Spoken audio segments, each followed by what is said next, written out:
Allah ake roƙo. In kana da matsala wurin dan adam Allah ake roƙo, sai Allah ya tankwara shi besa, sai ya gama yi maka in ya so ya nadama, amma sai ya yi. ina fata an gane haka ake. Sannan ku koya wa mutane sirrin addu'a.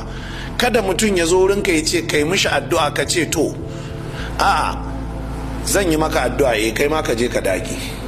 Yana daga cikin sirrorin addu'a, kai ma ka je ka dage. Ba wai ya baka kwangilarta shi ya tafi yana ta gantali, kai kuma nan wai ka roƙan mishi Allah. A'a, zan roƙan maka Allah, daidai ne ka zo roƙan maka Allah, amma kai ma ka je ka roƙi Allah. Ko kuma zauna daga hannu ka roƙi Allah me kake bukata, faɗa wa Allah da kanka. In ya gama sai kai kuma ka daga hannu, ya Allah ka karɓi addu'ar da wane. Ka ji ɗaya. Na biyu, zauna kai ka roƙan mishi Allah, sai ka ce mishi kai kuma daga hannunka ka roƙi Allah ya amshi addu'ar da ne maka. Duk waɗannan annabi sallallahu alaihi wa sallam yana yi. Ka karanta littafin qa'idatun jalila fi tawassul wal wasila na Sheikhul Islam Ibn Taymiyyah. Haka ake addu'a, amma addu'a ba a mai da ita ta zama kwangila, a ba ku kuɗi ku je ku yi addu'a.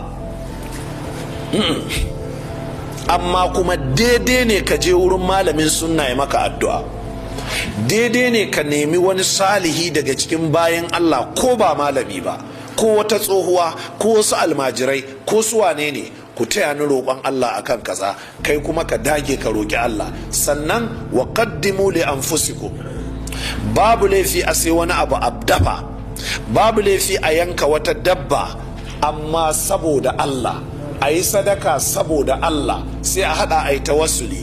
Ya Allah maɗaukakin sarki ka biya mini bukatata, Allah ni ne kaskantaccen bawan nan naka, Allah ni ne wanda tun da nake bani iyawa da kaina sai ka sa min hannu, Allah ga abinci nan na ciyar da talakawanka saboda kai, Allah ka bani. Bambadanci ake wa Allah. Allah ya sa ka san ma'anar bambadanci. Ka je ka saurari laccata da ne a riga cikin da nan. Roƙo ake roƙo cikin takwarkwashewa, kamai da kanka kai ba komai ba. Duk wasu matsaloli ka gaya wa Allah. Ka duba annabi Zakariya me yace, wa inni khiftul mawaliya, da yake roƙo, sai ce ya Allah ga 'ya'yan dangin na duk sun lalace, waye zai yi aikin bayana, Allah ka taimake ni, in baka bani da ba al'amari zai rikice.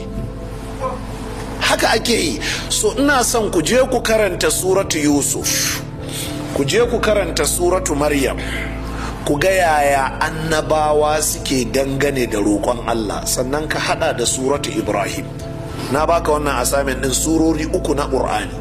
Amma ba haka ba, kusan duk inda surorin Qur'ani suke, musamman waɗanda suka kawo qisasul anbiya'i was salihin, sai da suka kawo da yaya annabawa ke addu'a. So karka yadda a mai da harka addu'a ta zama maka kwangila.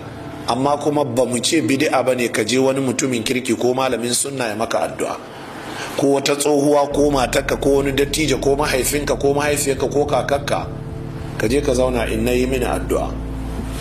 Ka ce a ni da ba malama ba kuma kai malami, ka ce a in na yi mini. An fahimta jama'a? Duk wannan ya dace da sunna. Allah madaukakin sarki ya taimaka. To saboda haka sai ainihin annabi sallallahu alaihi wa alihi sallama yake cewa wannan mutum sai ya bambadanci, ya roki Allah, ya kira sunayen Allah, ce ya Allah ni dai abin da nake roko kenan. Fa yaqulu, sai